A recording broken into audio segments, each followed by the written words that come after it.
Nabi SAW juga menggambarkan jaminan surga bagi orang yang bisa menjaga 6 hal, dan ini juga termasuk ya akhlak yang mulia. Kata Nabi SAW, idmanu li sittan min anfusikum adman lakumul jannah. Jaminlah untukku 6 hal dari diri kalian, aku akan jamin bagi kalian surga. Lalu Nabi SAW sebutkan, yang pertama, usduku idha haddathtum. Jujur kalau kalian berkata. Walaupun pahit, sampaikan. Kejujuran ini ketenangan.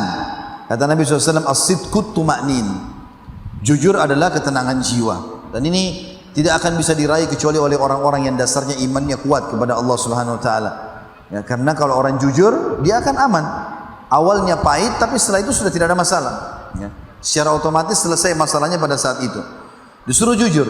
Dan orang-orang yang jujur ini akan bersama dengan para nabi-nabi di surga Firdaus tertinggi. Dengan istilah siddiqin. Yang kedua, wa aufu idza wa'adtum. Dan penuhilah kalau kalian sudah berjanji. Kapan teman-teman sudah mengucapkan kalimat, iya saya datang, iya saya bantu, iya saya beri, maka berarti sudah janji. Kalau kita tidak bisa jalankan, sampaikan, maaf amanah ini saya nggak bisa jalankan, janji ini saya tidak bisa penuhi. Dibahasakan. Jangan mengombar sana sini janji ternyata dia nggak penuhi.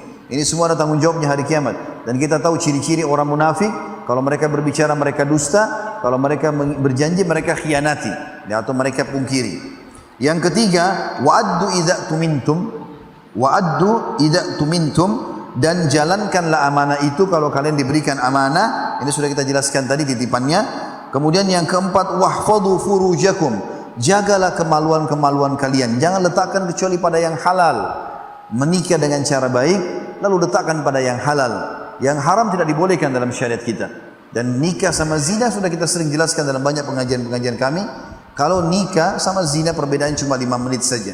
Menikah kalimat akad, saya nikahkan kamu dengan fulana, dengan mas kawin, saya terima nikahnya, selesai. Mereka bisa berhubungan biologi sepuasnya bahkan berpahala. Sementara zina itu selalu dimulai dengan ketakutan, kekhawatiran, maka harusnya dihindari.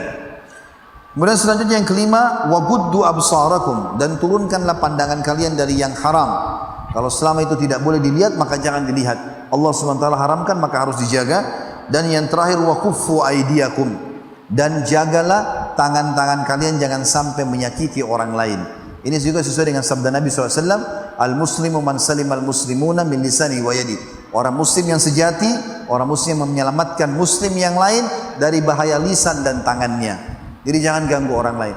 Kalau ada yang mengajak Bapak Ibu sekalian bertengkar, ribut, ini selalu saya nasihati, tinggalkan saja. Tidak usah dilayani. Biarkan dia bertengkar sama tembok. Ya. Gak usah dilayani sama sekali.